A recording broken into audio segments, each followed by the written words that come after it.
ఒక నదికి ఒడ్డున సింహము, ఎద్దు, గడ్డి మోపు ఉన్నాయి. వాటికి కంట్రోల్ చేయడానికి ఒక యజమాని ఉన్నాడు. బాగా ఎక్సైట్మెంట్ ఫీల్ అవుతుంది. వాటి ముగ్గురిని అవతల వైపుకు చేర్చాలి. ఒకసారి ఒకదాన్ని మాత్రమే తీసుకెళ్ళగలడు. ఎద్దు, సింహం ఒకేసారి ఉండకూడదు. గడ్డి మోపు, ఎద్దు ఒకేసారి ఉండకూడదు. ఎందుకంటే గడ్డి మోపు, ఎద్దు ఉంటే ఎద్దు గడ్డి తినేసిద్ది. చెప్పింది మించి చేయకూడదు, చెప్పిన దానికి తక్కువ చేయకూడదు, చెప్పింది మాత్రమే. ఒకసారి ఒక్కొక్క దాన్ని మాత్రమే తీసుకెళ్ళగలడు. ఎలా తీసుకెళ్తాడు? ఏదో ఒకటి చెప్పు.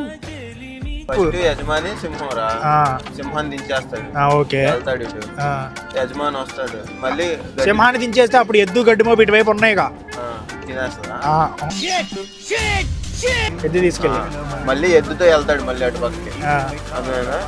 మళ్ళీ సింహాన్ని తీసుకొస్తాడు, మళ్ళీ వెళ్తాడు, మళ్ళీ ఎద్దు తీసుకొస్తాడు. కరెక్ట్ మావా.